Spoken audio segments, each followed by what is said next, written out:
మునుపటి భాగంలో ఈ అస్థిపంజరాలు రెండు ఆ ఊర్లోనికి మంత్రాల జాడ కనిపెట్టడానికి వచ్చిన ఆ గుడ్లగూబని నేరుగా ఆ భయంకరమైన మాంత్రికుడి గుహలోనికి ప్రవేశపెట్టారు. ఆ మాంత్రికుడు తన తెలివితేటలతో తన రూపాన్ని మంత్రాలవ్వగా మార్చుకొని ఆ గుడ్లగూబ సహాయంతో మంత్రాలవ శిష్యులందరినీ ఒక్కొక్కరిగా తన చేత్తో పట్టి వాళ్ళందరినీ బలియడానికి నిర్ణయించుకున్నాడు. అనుకున్న విధంగానే ఆ మాంత్రికుడు తన రూపాన్ని మంత్రాల రూపంలా మార్చుకొని ఆ యొక్క గుడ్లగూబతో ఇలా అడుగుతూ ఉన్నాడు. అరే, ఎవరమ్మా నువ్వు? నీ యొక్క గుడ్లగూబ జాతికి ఇలా మాటలు కూడా వస్తున్నాయా? సంతోషం, నీకు ఏదో కథ ఉండే ఉంటుంది. చెప్పు, దేనికి భయపడుతున్నావు? అసలు ఏం జరిగింది అని ఈ మంత్రాల రూపంలో ఉన్న ఈ మాంత్రికుడు ఆ గుడ్లగూబని అడుగుతూ ఉన్నాడు. ఆ మాటలు విన్న గుడ్లగూబ మంత్రాలవతో ఇలా అంటూ ఉంది. అరే మంత్రాలవ్వ, నువ్వు బ్రతికి ఉన్నావా? అవ్వ, నేను చూసింది నిజమో కాదు నాకు అర్థం కావటం లేదు. నిన్న సాయంత్రం అనగా అమావాస్య రోజున ఒక మాంత్రికుడితో పాటు ఈ అస్థిపంజరాలు రెండు కూడా మిమ్మల్ని ఒక శిల్పంలా మార్చి ఊరు మధ్య భాగంలో ఆ చెట్టు కింద పాతి పెట్టారు. అంతేకాదు ఏవో భయంకరమైన పూజలు కూడా చేసి మిమ్మల్ని బందీగా మార్చారంట. అది ఎంత నేను కళ్ళారా చూశాను. పాపం ఈ మంత్రాలవ శిష్యులందరూ ఈ మంత్రాలవ చాడ తెలియక చాలా బాధపడుతూ ఉన్నారు. వాళ్ళందరూ ఆకాశ మార్గంలో ఎగురుకుంటూ వస్తూ ఉండగా నాకు కనిపించారు. నాకు తోచిన సహాయం నేను వాళ్ళకి చేస్తున్నాను. ఇంతలోనే ఈ యొక్క అస్థిపంజరాలు రెండు నన్ను బంధించి ఇక్కడికి తీసుకుని వచ్చాయి. తీసుకువస్తే మంచి పని చేసాయిలేండి, మంత్రాల వద్దకే వచ్చాయి. అబ్బా, ఇంటికి నువ్వు ఎలా బయటకు వచ్చావు మంత్రాలవ్వా అని ఆ గుడ్లగూబ ఈ యొక్క మాయారూపంలో ఉన్న ఈ మంత్రగాన్ని అడిగింది. ఆ మాటలు విన్న ఈ యొక్క మంత్రాలవ్వ గుడ్లగూబతో ఇలా అంటూ ఉంది. సరే గుడ్లగూబ, సరే, నువ్వు చేసిన సహాయం నేను ఎన్నటికీ మర్చిపోలేను. ఇక నేను ఎలా వచ్చానంటావా? నా శక్తి ముందు ఏ భయంకరమైన మాంత్రుడైనా సరే నేలకు బతకాల్సిందే. అందుకనే నా శక్తితోనే ఆ ప్రవేశపెట్టిన భూగర్భంలోంచి తిరిగి మళ్ళా బయటికి రాగలిగాను. ఇంతకీ నా శిష్యులు ఎక్కడ ఉన్నారో చెప్పు, వాళ్ళని కలుసుకొని వాళ్ళకి నా యొక్క శక్తిని ప్రసాదిస్తాను. చెప్పు పక్షిరాజా, చెప్పు అని ఈ యొక్క మంత్రాలవ రూపంలో ఉన్న మాంత్రికుడు ఆ గుడ్లగూబని అడిగాడు. ఆ మాటలు విన్న ఆ గుడ్లగూబ మంత్రాలవతో ఇలా అంటూ ఉంది. అరే అవునా మంత్రాలవ్వ, ఆ శిష్యులు నీ కోసం ఇవన్నీ ఊర్లు తిరుగుతూ చెట్టులు కొండలు అడవులు అంతా గాలిస్తూ ఉన్నారు. వాళ్ళు ఇప్పుడు నా దగ్గరే ఉన్నారు, నా గురువద్దరే ఉన్నారు. అదండి, మిమ్మల్ని తీసుకుని వెళ్తాను అని ఆ గుడ్లగూబ మంత్రాలవతో చెప్పింది. ఆ మాటలు విన్న ఈ మాంత్రికుడు తన మనసులో ఇలా అనుకుంటూ ఉన్నాడు. బలి బలి బలి,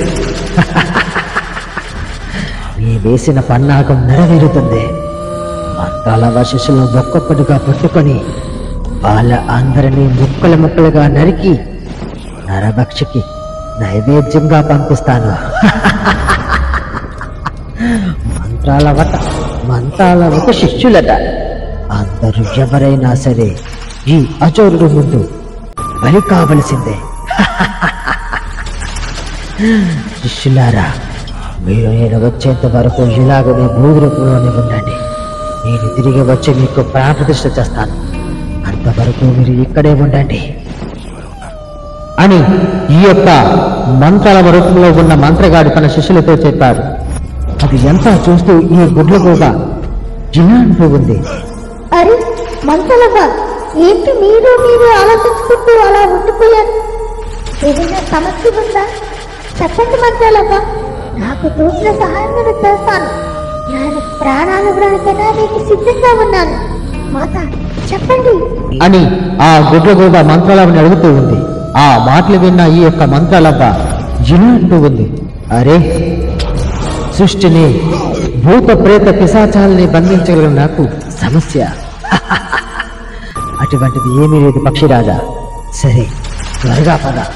ఆ యొక్క నా అనుచరులు ఎక్కడ ఉన్నారో నాకు చూపించు. వాళ్ళతో చాలా పని ఉంది. త్వరగా బయలుదేరదాం పద.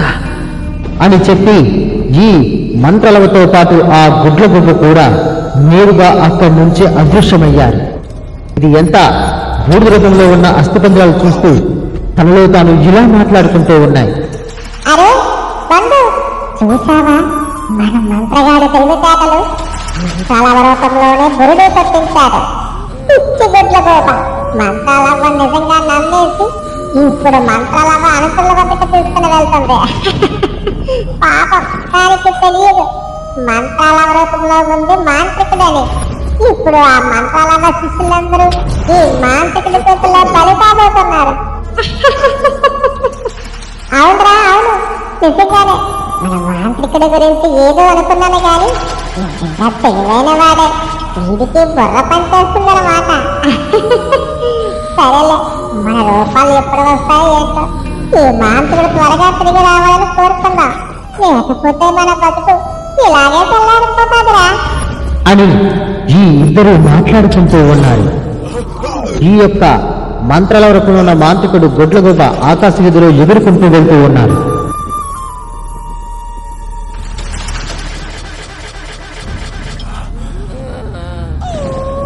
ఇంతలో ఒక్కసారిగా తెల్లారింది. ఆ గ్రామంలో ఒక కోటి తన పాడి పశువులను తీసుకొని ఊరడి మధ్యలో వస్తూ ఉంది. సరిగ్గా ఎక్కడైతే మంత్రాలవని పాతి పెట్టిన ప్రదేశం ఉందో ఆ ప్రదేశం వద్దకు ఆ యొక్క గేదెలన్నీ ఒక్కసారిగా వచ్చి ఆ ప్రదేశంలో మంత్రాలవ దాహం తీర్చడానికి ఆ గేదెలన్నీ ఒక్కసారిగా పాలను అక్కడే వదులుతూ కదలకుండా నిల్చునిపోయాయి. అది ఎంతా చూస్తూ ఆ యొక్క అమ్మాయి చాలా ఆశ్చర్యపోయింది. తను ఎంత కొడుతున్నా సరే ఒక్క గీత కూడా అక్కడి నుంచి కదలడం లేదు. అది ఎంతా చూస్తూ తను ఇలా అనుకుంటూ ఉంది. అరే అదేంటి, నేను ఎంత కుట్టినా సరే ఒక్క గీత కూడా కదలడం లేదు. ఎంత ప్రయత్నించినా ఈ గీతలు మాత్రం పాలు ఇవ్వడం ఆపడం లేదు. అన్ని పాలు వృధాగా పోతున్నాయి. ఇప్పుడు ఎలా రోజు పెద్దదారులను తిడతారే, ప్రజలందరూ పాలు లేకుండా చాలా ఇబ్బంది పడతారు. ఇప్పుడు నేను ఏం చెయ్యాలి, ఎవరికి చెప్పాలి అని చాలా ఆలోచిస్తూ ఉంది.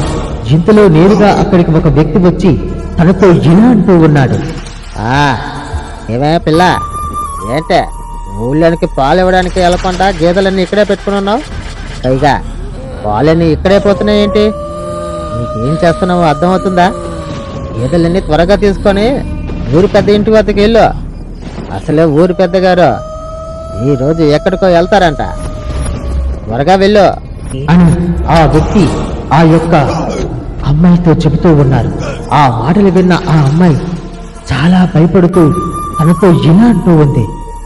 అరే బాబాయ్, సమయానికి నేనే వచ్చాను. చూడండి, నేను ఎంత కొట్టు ప్రయత్నిస్తున్నా సరే ఒక్క గీత కూడా ఇక్కడి నుంచి కదలడం లేదు. పైగా కారులు అవంతటా అవే నేలపై పారబోస్తున్నాయి. నాకేమీ అర్థం కావట్లేదు. ఒక్కసారి మీరు ప్రయత్నం చూడండి అని ఆ అమ్మాయి ఆ వ్యక్తితో చెప్పింది. ఆ మాటలు విన్న ఆ వ్యక్తి సరైన చెప్పి ఆ గేదెలని ఎంత కొట్టినా ప్రయత్నించినా సరే ఒక్క అడుగు కూడా కదలడం లేదు. ఆ పాలు అన్నీ అలా దానిలాగైపోతూ ఉన్నాయి. అది అంతా చూస్తూ ఆ వ్యక్తి ఇలా అంటూ ఉన్నాడు. అవునే పిల్ల, నువ్వు చెప్పేది నిజమే. ఇది ఏంటో కనికొట్లాగే ఉంది. గేదెలు ఒక్క అడుగు కూడా ముందుకు వేయడం లేదు. పైగా వాటింతట అవే పాలన్నీ నేలపై పారబోతున్నాయి. ఇది ఎంతో ఏదో ఆలోచించిన విషయంలాగే ఉంది. సరే, నువ్వు ఇక్కడే ఉండు, నేను ఈ సంగతి ఊరి పెద్దకి తెలియజేసి వస్తాను. అంతవరకు ఎక్కడికి వెళ్ళకో అని ఈ యొక్క వ్యక్తి ఆ అమ్మాయితో చెప్పాడు. ఆ మాటలు విన్న ఆ అమ్మాయి తనతో ఇలా అంటూ ఉంది. అరే వద్దు బాబాయ్, నేనే ఊరి పని వద్దకు వెళ్తాను. అంతవరకు మీరు ఇక్కడే కాస్త జాగ్రత్తగా నా గీతలు చూస్తూ ఉండండి. ఊరి పనికి జరిగిన విషయం అంతా చెప్పి అంతగా ఇలా వివరించి వస్తాను. దయచేసి నేను వచ్చేంత వరకు మీరు ఇక్కడే ఉండండి అని చెప్పి ఆ అమ్మాయి అక్కడి నుంచి నేరుగా ఊరి పెద్ద ఇంటి వద్దకు వచ్చింది. ఊరి పెద్ద ఇంటి ముందు నిల్చొని ఊరి పెద్దని పిలుస్తూ ఇలా అంటూ ఉంది. అయ్యా ఊరి పెద్ద గారు, ఒక్కసారి మీతో మాట్లాడాలి. ఒక్కసారి బయటికి రాగలరా అని ఆ అమ్మాయి ఊరి పెద్దను పిలిచింది. ఆ మాటలు విన్న ఊరి పెద్ద బయటకు వచ్చి తనతో ఇలా అంటూ ఉన్నాడు. చెప్పవే పిల్ల, ఏమిటి ఈరోజు పాలు ఇంతవరకు తీసుకుని రాలేదు? ఎక్కడ గేదెలు ఒక్కటి కూడా కనబడలేదు ఏంటి? ఏదైనా పనిపడిందా ఏంటి? చెప్పు అని ఊరి పెద్ద అడగగా ఆ అమ్మాయి ఊరి పెద్దతో ఇలాంటూ ఉంది. అరే అయ్యా, మాకు ఒక పెద్ద సమస్య వచ్చి పడింది. ఎప్పటిలాగే ఉదయం నా ఇంటి దగ్గర నుంచి ఆ గీతలన్నీ తీసుకొని వస్తూ ఉన్నాను. ఊరు నడి మధ్యకు వచ్చేసరికి ఒక ప్రదేశంలో గీతలన్నీ ఒక్క అడుగు కూడా పాల ముందు పెట్టడం లేదు. పైగా పదుగులో ఉన్న పాలన్నిటికీ వాటంతట అది నేలపై పారబోస్తున్నాయి. ఎంత ప్రయత్నించినా సరే ఆ గీతలు మాత్రం అక్కడి నుంచి అడుగు బయటకు లేదు. నాకేదో భయంగా ఉంది. మీరు ఒక్కసారి వచ్చి చూస్తే ఆ సమస్యకు పరిష్కారం ఏదైనా చెబుతారని చెప్పి మీ వద్దకు వచ్చానయ్యా. నాకు కాస్త సహాయం చేయండి అయ్యా అని చాలా బతిమలాడుతూ ఉంది ఆ అమ్మాయి. ఆ మాటలు విన్న ఈ ఊరి పెద్ద ఇలాంటూ ఉన్నాడు. అరే ఏట చెత్త అంటున్నావు నువ్వు? గేదెలని ఒక అడుగు కూడా ముందుకు వేయడం లేదా? పైగా పాలని నేలపైకి వస్తున్నాయా? నువ్వు ఏం మాట్లాడుతున్నావు నాకు అర్థం కావటం లేదు. సరే పద, నీతో వచ్చి చూస్తాను అని చెప్పి ఊరి పెద్దతో పాటు ఆ అమ్మాయి కూడా నేరుగా ఆ ప్రదేశానికి చేరుకున్నారు. అక్కడ ఉన్న ఆ వ్యక్తి కూడా ఆ సంఘటన చూస్తూ అలా ఆశ్చర్యపోయి మూచలు చూస్తూ ఉన్నాడు. ఇది ఎంత ఊరి పెద్ద గమనించాడు. ఊరి పెద్ద వాళ్ళతో ఇలాంటూ ఉన్నాడు. అరే ఇందులో పెద్ద ఆశ్చర్యపోవడానికి ఏమీ లేదు. ఈ రోజు సమయం కాస్త ఎక్కువై ఉండొచ్చు. అందుకనే గేదెలు మొత్తం తమ పాలను ఇలా నేలపైన పోస్తున్నాయి. అంతే తప్ప దీంట్లో మరణం అనేది లేదు. సరే సరే సతే, రేపు మళ్ళా ఇదే విధంగా జరిగితే అప్పుడు ఆలోచిద్దాంలే. అంతవరకు కంగారు పడుకో. వెళ్ళేళ్ళు. ఒక్కరోజు ఈ ఊళ్ళో ప్రజలు పాలు తాగకపోతే ప్రాణాలేమి పోవులే. పో వెళ్ళేళ్ళు అని ఊరి పెద్ద ఆ అమ్మాయితో పాటు ఆ గేదెలని అక్కడి నుంచి నేరుగా తమ ఇంటికి పంపించేశాడు. ఆ చెట్టు వద్ద నుంచుని ఈ ఊరి పెద్ద మాత్రం ఆలోచిస్తూ ఆ నేలపై పడిన పాలును అలా చూస్తూ ఉన్నాడు. కొద్ది సమయానికి ఆ పాలు అన్ని ఒక్కసారిగా అక్కడి నుంచి అదృశ్యమైపోయాయి. అది ఎంత చూస్తూ ఈ ఊరి పెద్దతో పాటు ఆ వ్యక్తి ఒక్కసారిగా ఆశ్చర్యపోయాడు. ఆ వ్యక్తి ఊరి పెద్దతో ఇలా అంటూ ఉన్నాడు. అయ్యి బాబు, అయ్యా ఇదేంటయ్యా? ఇప్పుడే కదా మనం ఇక్కడ దానలా పోయి ఉన్న ఈ పాలను మనం చూసాం. ఇంతలోనే ఒక్క నిమిషం కళ్ళు మూసి తెరిచేలోపే పాలు అన్ని ఒక్కసారిగా మాయమైపోయాయి. నాకు ఇదంతా చూస్తుంటే ఏదో భయంగా ఉందయ్యా. ఇంతకీ ఇక్కడ ఏదైనా దెయ్యం ఉందంటారా ఏంటి అని ఆ వ్యక్తి ఊరి పెద్దని అడగగా ఊరి పెద్ద ఇలా అంటూ ఉన్నాడు. హై ఊరుకోరా రంగా, నీకు మరీ పిచ్చి పెట్టినట్టుంది. ఇది ఏ కాలం? ఎండాకాలం. ఎండాకాలంలో భూమి వేడిగా ఉంటది కదా, ఆ వేడికి ఆ పాలన్నీ ఒక్కసారిగా ఆవిరైపోయి ఉంటాయి. అంతేగాని దెయ్యాలు భూతాలని పిచ్చి పిచ్చి మాటలు మాట్లాడుకో. ఏటే దీని గురించి నువ్వు ఎక్కువగా ఆలోచించి ఊళ్ళో పెద్దరికి మాత్రం డొందర వేయకో. ఈ విషయం ఎవరికీ తెలియదు. అయినా తెలుసుకోవాల్సినంత పెద్ద విషయం కూడా కాదు ఇది. రేపు చూద్దాంలే. రేపు ఇలాగే జరిగితే అప్పుడు ఆ గేదెలకి ఏ తాయొత్తో ఏదైనా కట్టిద్దాం. ఏటే అందరూ ఇంటికి వెళ్ళిపోండి అని ఊరి పెద్ద వాళ్ళతో చెప్పి నేరుగా తమ ఇంటికి వచ్చేశాడు.